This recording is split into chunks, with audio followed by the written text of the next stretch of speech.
Coming on to talk about Pluto in Aquarius. This is a major transit, and I'll keep it brief because I'm sure you've heard a lot of astrologers talking about how paradigm shifting and metamorphosizing this transit is going to be. And I'm also sure you always hear astrologers say, like, big things coming up in the collective, major change, intense transits.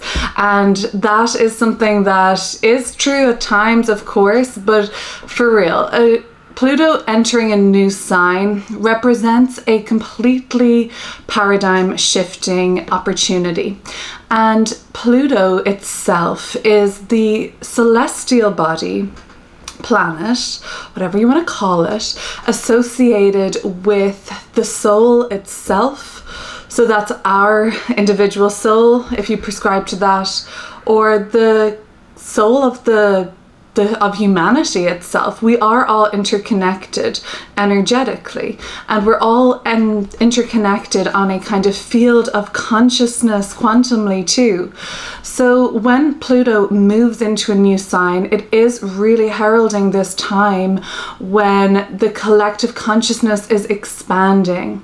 Pluto also represents the most powerful dynamics that appear to us on this realm, but it also represents the complete empowerment of our own soul and individual quest in this lifetime, our reason for incarnating.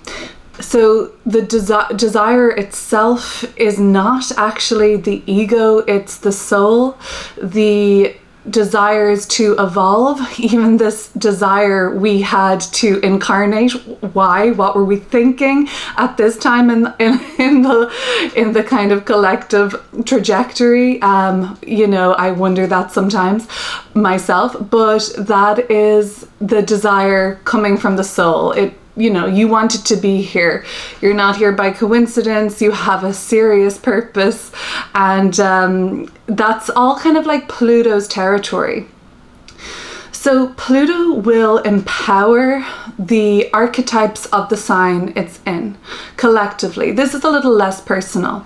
On a personal level, what it will do is appear to bring about intense cycles of death and rebirth in our psychological development, and that can be mapped through looking at Pluto's journey through your birth chart from the moment you took your first breath until the moment you decide to transition. And we're really good at lying to ourselves, aren't we? We're so good at maintaining illusions. Pluto won't allow that, because that is essentially, denial is something, and delusion and maintaining illusions is something that prohibits us from growth, evolution. That's all basically the reason that we came here. So if you will step into this way of thinking with me for this video, that we are spiritual beings having a human experience, we would know then that fear is not the true essence of our nature. But on this Saturnian realm, wherever the hell we are, answers on a postcard, your guess is as good as mine. This Saturnian realm is dense and fearful and difficult and heinous at times. And we're here learning that we are more powerful than we would be led to believe. And those who are Plutonic forces working with us, sometimes it seems like it's against us, in this earthly realm, coming in the form of oppressors, coming in the form of, oppressors or predators.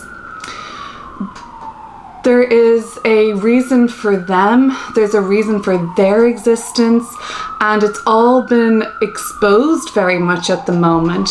I hope that siren blaring outside on 3rd Avenue isn't too annoying. Where was I? Anyway, we're good at lying to ourselves. We maintain illusions because sometimes it would be too psychologically unraveling to face the truth of certain situations. But as you map Pluto's journey through your own birth chart for your lifetime span, you will see as it makes pivotal points and aspects to points and planets in your own birth chart, you'll see how those were the most psychologically intense turning points and awakenings in your existence. So the same can be said for the collective. So I was born like the other millennials with Pluto in Scorpio. But before that, let's take it back a little bit.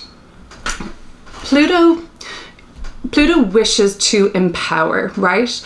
But in order to do that, we have to be empowered. We can only empower ourselves. We can be assisted in empowering, but we have power.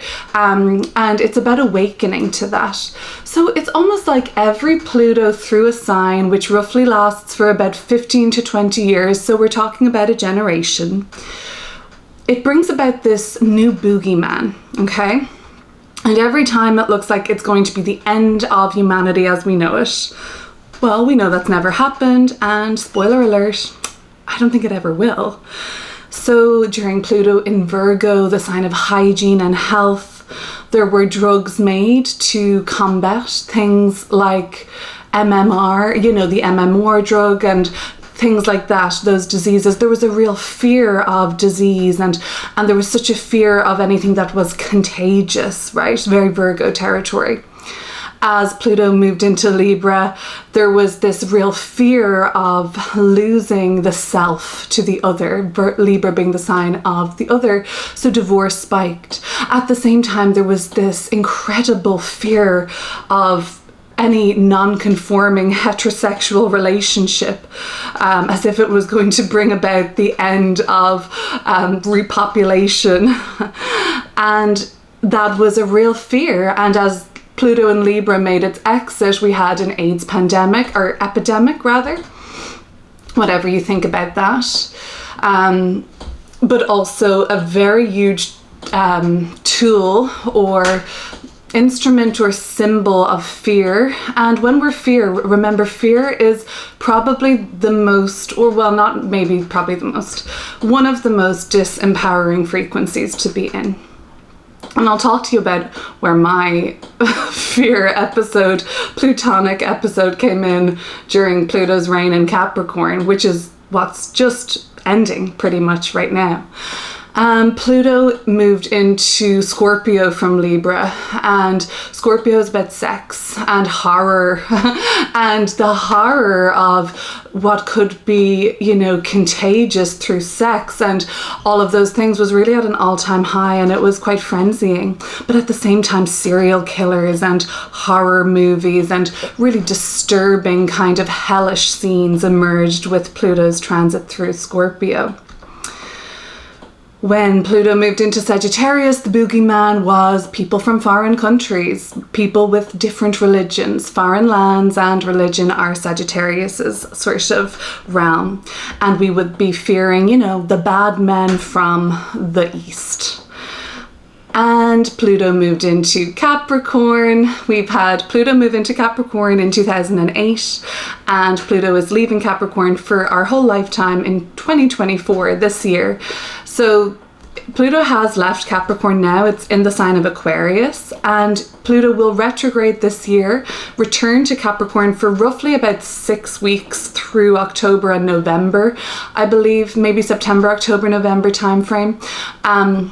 And that will be the final kind of, the final throes of Pluto's power in Capricorn.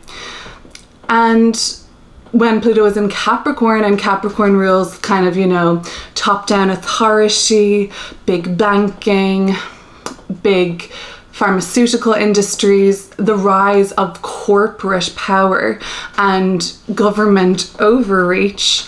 When Pluto entered in 2008, there was the financial collapse and people were really afraid. All of these things are fearful. All of these things are affecting people, you know, that it's not to say that it's a complete boogeyman, but the thing that kind of goes along with Pluto can be hysteria. It's very extreme, and we can lose our center and forget about our power and our role, and that's what happens, you know. And then now Pluto's moving into Aquarius. I mean, we know that Aquarius is associated with technology and scientific progression, and of course people are afraid of, is AI going to take over and make humankind as we know it defunct and obsolete?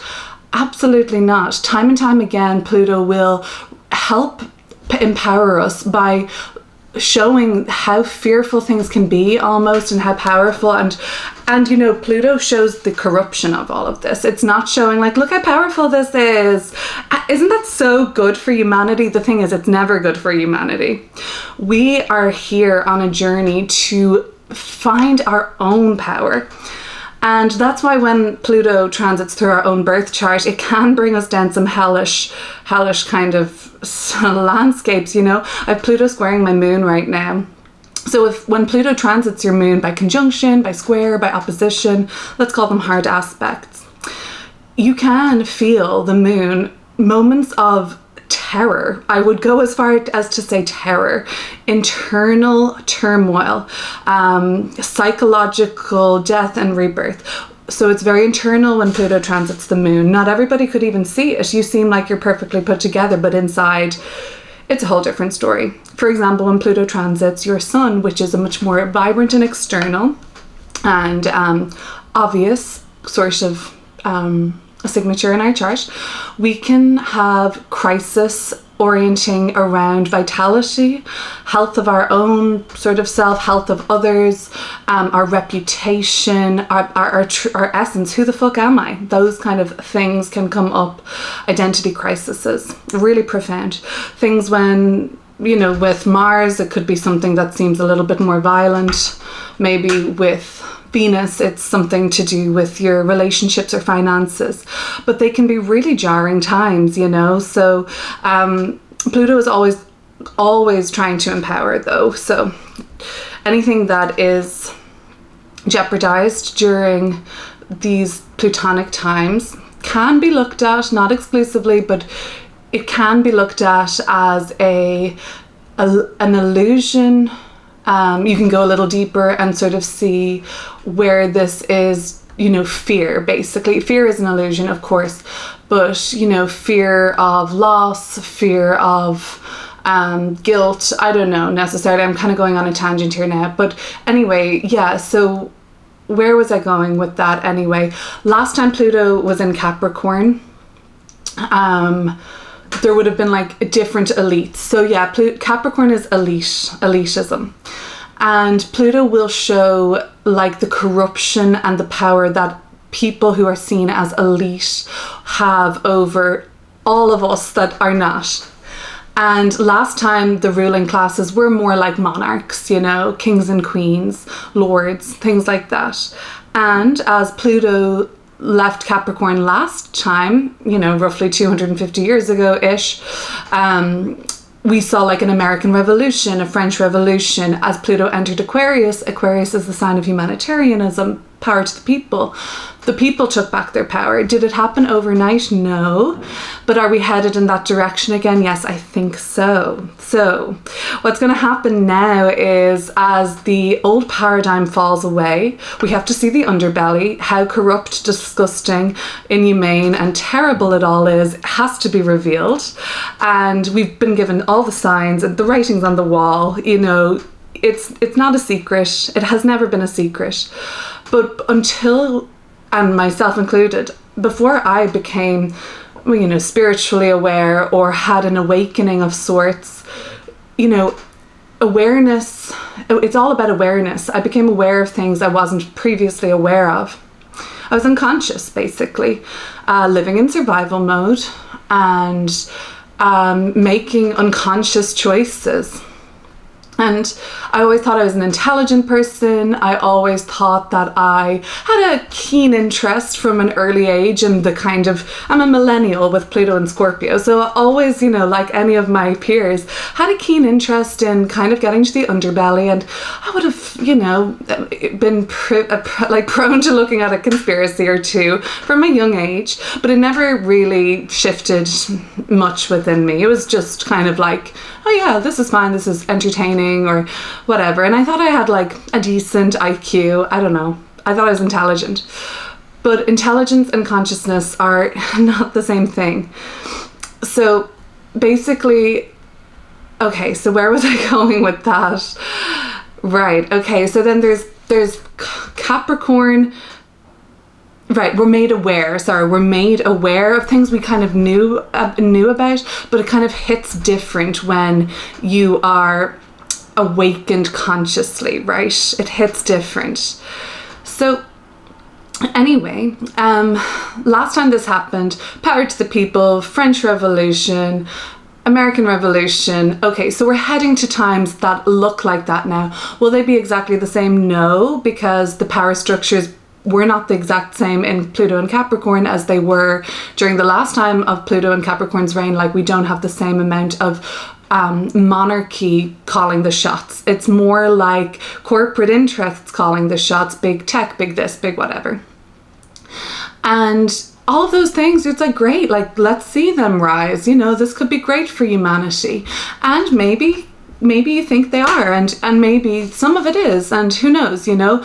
But we've certainly seen, thanks to Pluto, the underbelly, which is the ambition and the aim. And why? It's so that we become aware, so that we become more empowered as individuals and a collective. So as Pluto moves through the sign of Aquarius, which will last this transit until 2043, so 20 years from now, we'll see the rise of technology, probably AI and all that. You know what? I'm the last person in the world to even have an opinion on AI. I have not made that in any way part of my reality. I probably am not interested, and I mean, I'm sure it's going to be, I'm sure I've taken part in it, and I'm sure I've like meshed with it because, you know, in an unconscious way, let's say. But even when my friends send me AI stuff, I'm like, I don't even click into it. Like, I really, it's just not part of my reality at the moment. Maybe it's only because it's beginning, you know, who knows. But for now, I'm not too sure how to speak on that, but I think it's fair to say that that is the boogeyman. And, you know, there'll be a split, and as always, there will be duality and a balance, and people will gravitate towards that and really embrace it and kind of immerse themselves with it. Just like people gravitated towards bigger corporations and really rallied behind certain governments, and that was all part of their purpose, of course. And then there was always people that would dissent, you know, and there's always people that will reject. And there will be, you know, there's no right or wrong there, no. But when we rally behind AI or kind of like technological progression, you know, that's just fine. And when we kind of reject it so fearfully, like, that's not right either, you know. But we will, like, there'll be a gray area, but there will usually be with Pluto's transits, like, there will be extremes, let's say. Okay, so we're looking then at 20 years of a build-up now of extremes here, okay? So it's a reminder to stay centered, to observe rather than to get too caught up in all of this, and to kind of, I guess, pick your side in a sense, like, not to sound divisive, but sort of figure out what empowers you, like, what makes you feel good. Does it empower you to really get behind this and like see this as super progressive and fascinating and interesting and wonderful and lucrative? And does that help you advance on your soul path? So do it, you know. If you feel resistance towards it, that's okay. Just observe it too, and you don't have to make it part of your reality. So then Pluto will eventually, I do think that there will be people, like I said, that will really prescribe to what Pluto and Aquarius has to offer. Just like there's still people prescribing to, Pluto and Capricorn's, dying. It's dying a death, We're really seeing a lot of corruption being exposed all around to do with like Capricorn themes, top-down authority, big this, big that, government this, occupation, all that stuff. And I'll talk to you about, my personal dark night of the soul that I went through. But anyways, then that's the thing. Like, people will stay with the Pluto and Capricorn old paradigm too. Everyone's evolution of consciousness is completely different and completely perfect for them. So I think and this is just my opinion, but I think as like Pluto and Aquarius's reign is brought to full power, it has 20 years to do so, and then eventually the underbelly will be exposed, how this actually wasn't serving humanity. Parts of it, of course, will be, but ultimately it will bring it to a point. That's probably more like a sort of accurate way to say this. There are structures that do serve humanity, but Pluto will always, and power corrupts, we know that. So Pluto will always bring it to a point where it's really beyond serving humanity. It's to our detriment. And eventually Pluto and Aquarius will do that. It will show how like technology, and I sound like such a millennial here, not even a boomer. I sound like somebody who's like a technophobe. I'm a Pisces, so yes, that's maybe a little true, but I'm really not. Like, I'm just saying that eventually there's other things with Pluto and Aquarius, but I think the AI signature, that's what we're meant to be afraid of, isn't it? Oh, and aliens, right? Aren't we meant to be afraid of aliens coming in on spaceships from outer space? All right. Well, that's something else. Like Aquarius is like a sort of unknown entity. Like, they're kind of far out there. So yeah, aliens and AI, that's the new scare tactic.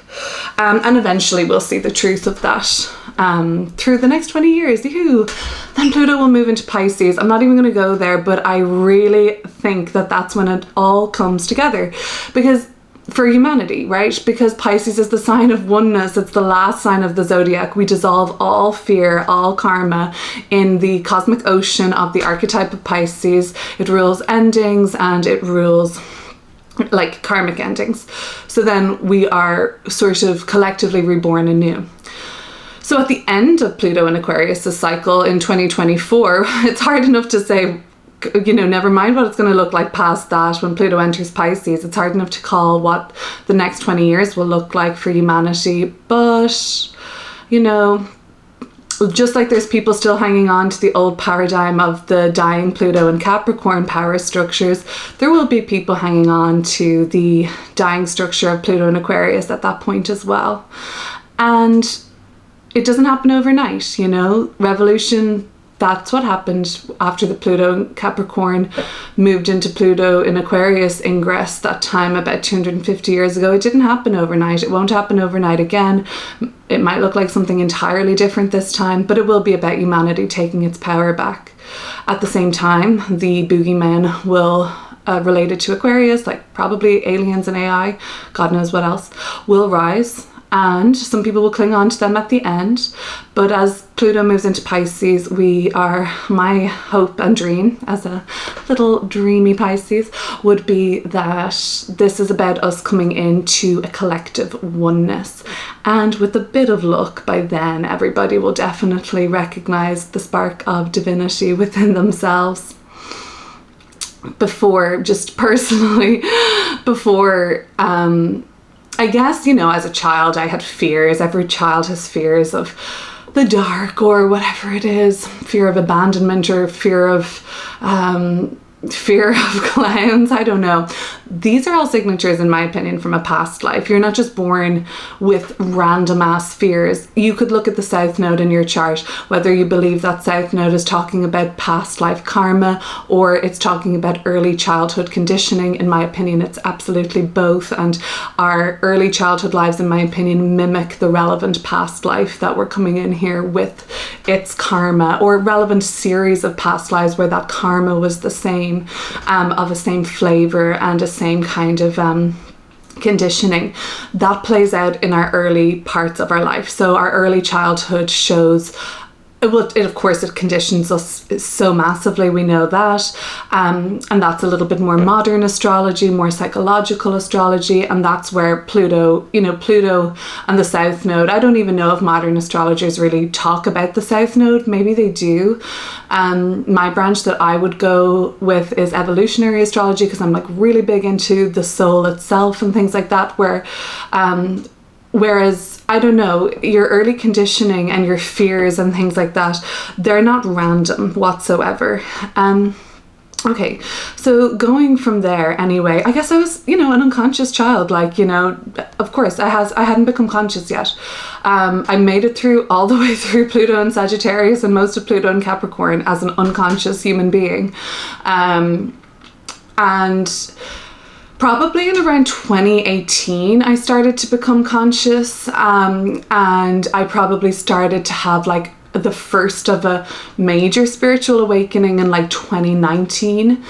And 2020 was a year, was a bit of a dark night of the soul for me, honestly.